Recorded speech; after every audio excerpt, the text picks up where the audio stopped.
So, hello children, good morning. Uh, Today's topic is problem of Indian agriculture, right?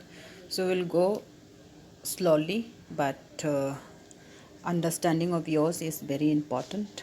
The first thing is the first problem in our agriculture is lack of permanent means of irrigation.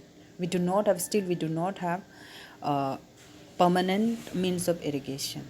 Okay, so maximum majority of the land under cultivation are rain fed, means the people are depending on the rainfall. Okay, so crop farming in India heavily dependent on rainfall in India. Dependence on rainwater makes India's agriculture extremely uncertain. So as a matter of fact, what happened? It becomes very uncertain. Some years we get a huge bumper of production, but in some years we don't get.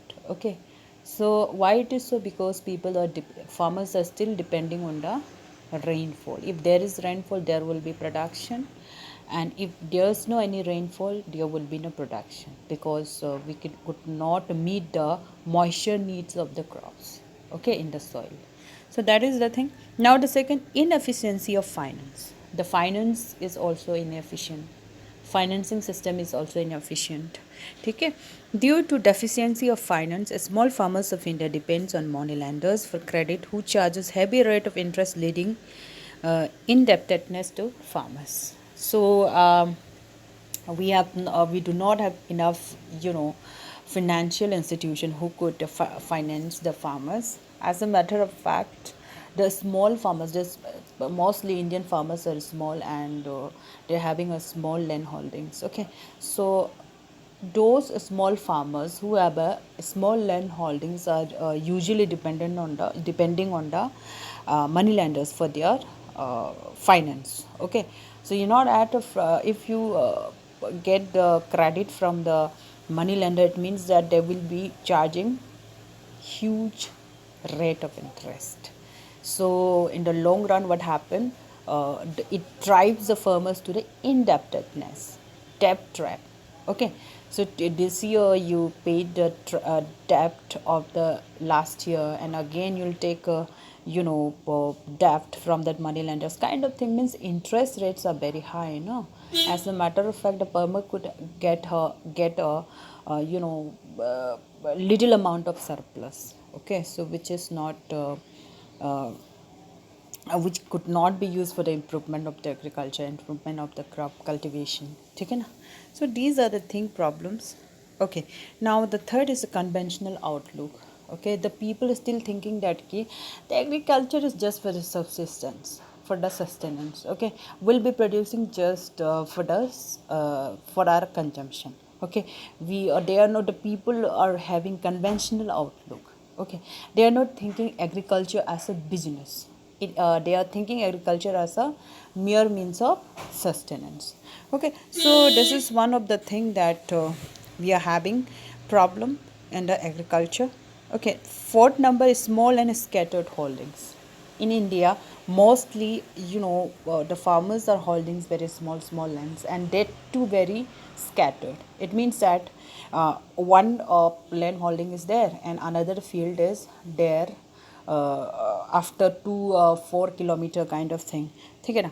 So these things are there in Indian agriculture. Indian farmers are like that only. So you know that small holdings cannot conducive to the use of modern technology. So if you are having a small holdings, then you couldn't be using the modern technology. ठीक है ना, because modern technology, for using of fertilizers and everything, irrigation facilities, you will not bring irrigation facilities for a small piece of land at a place. So as a matter of fact, they could not use the modern method of farming. And scattered holdings increases the cost of management. Eventually the scattered holding will increase the cost of management.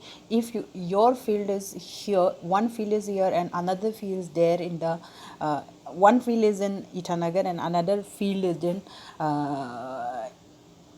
Naharlagan, what will happen? It will lead to the higher cost of management. Okay, why? Because you have to travel from Itanagar to Naharlagan, Naharlagan to Itanagar, okay, to manage the two fields. So kind of thing. So these are the problems here. Again, expend exploitative agrarian relations. The relations between, it means it refers to the business relationship between the landlords and the tenants. The landless laborers do what? They lease a land from the landlords. Okay, so the nature of the jamindars, landlords are usually exploitative in character. Okay, so how it is, so we can see that they are mostly absentee landlords. It means that they would share the crops. I mean, whatever crops the farmers harvest, those will be shared between landlords and the farmers. Okay, so but they are not, uh, contributing in the crop cultivation, any kind of, contribution which could, increase the productivity of the land. They are not doing at all anything. Okay, so one of the problem there. And again, they often tended to, try to charge exorbitant rent. Okay, the rent of the land is very high. Okay, so as a result, what happened? As a result, dealers left with a small surplus. So it's as a matter, the bigger amount of the whatever income you get from the cultivation, crop cultivation, you are giving it to the landlord. It means that you will be, having just a small amount of income which could not be used for the development of the agriculture, cultivation. So this is the thing. So as a matter of fact, what will happen? The Indian agriculture will be remain as a subsistence agriculture. The people will just cultivating for the cultivating for the sustenance, for their own consumption, not for the business purpose, not for the sale in the market. Okay. So last is sixth number is lack of organized marketing system. In India, we are lacking in organized marketing system. Okay, so due to which what happened? Due to lack of organized marketing system related to crop production, a vast majority of the small farmers continue to sell their produce in the local markets at reduced rates, leaving farmers with less income. So you can see that. So as a matter of fact, the marketing system is not organized.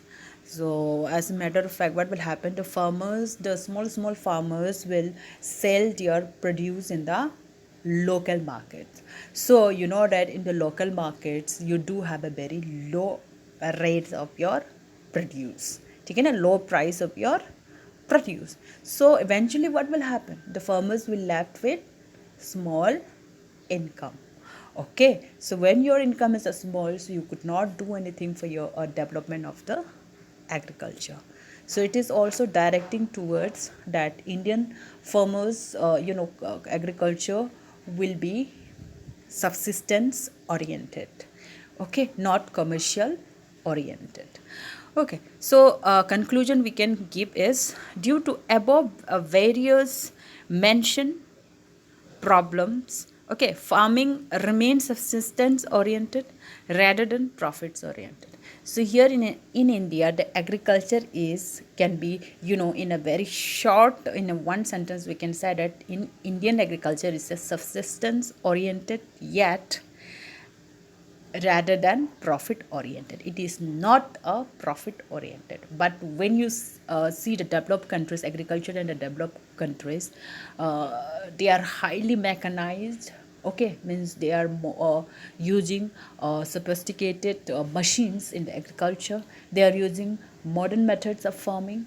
They are using, modern technologies in their agriculture. As a matter of fact, their productivity are very high, and when productivity is high, then the income of the farmers will be high, and when income of the farmers will high, then there will be development in the agricultural sector, right? So these are the problems that are with the Indian agriculture we have seen now.